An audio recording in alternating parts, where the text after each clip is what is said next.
दो तरीके से बागी दिखी जाती है। एक कि यार बहुत सारा एक्शन आएगा, एक्शन आएगा, एक्शन आएगा, क्या नए तरीके का स्टंट कर देगा जैसे ये जैकी श्रॉफ का लड़का टाइगर श्रॉफ।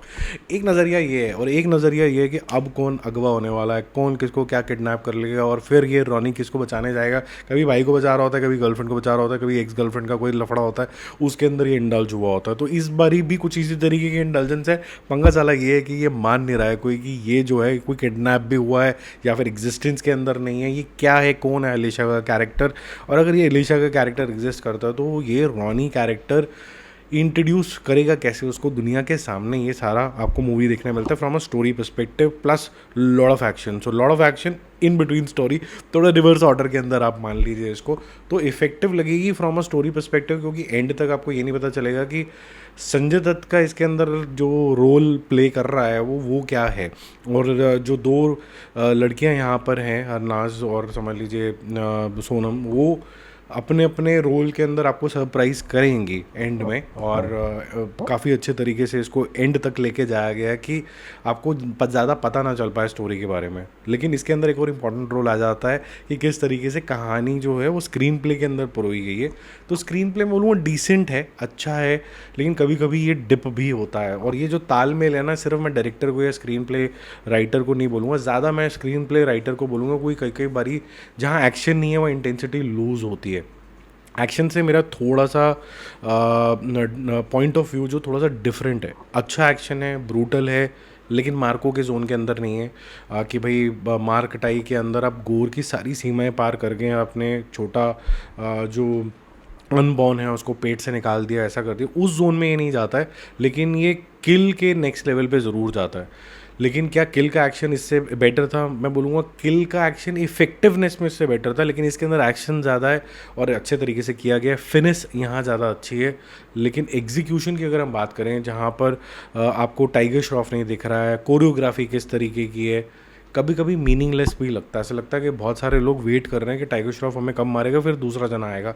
ये थोड़ा सा प्रॉब्लम है इसके अंदर। दूसरा, जिस तरीके के टाइगर श्रॉफ के एक्सप्रेशंस हैं, जहाँ पर बहुत एक्सट्रीम इमोशनल सीन्स करने और स्पेसिफिकली याद में करने, तो वहाँ पर आपको थोड़ा सा लैक ऑफ एक्टिंग लगती है। But that is well compensated by his intense acting and expressions while he's doing the stunt.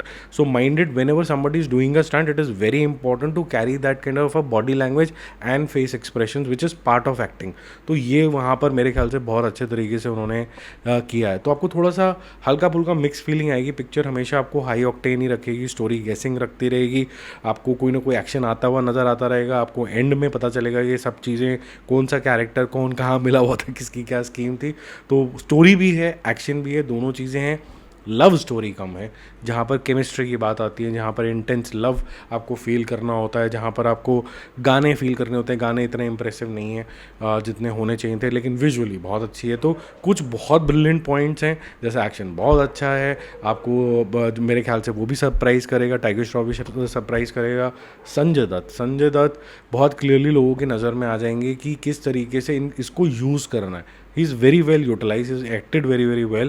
There are two elements to it. One is a proper villain के खूंखार रूप के अंदर, और एक इसके अंदर एक लेयर है। वो लेयर नहीं बताऊंगा क्योंकि स्टोरी थोड़ी सी रिवील हो जाएगी। वो एंड में आपको पता चलता है कि ये ऐसा क्यों है और क्यों कर रहा है, क्या कर रहा है।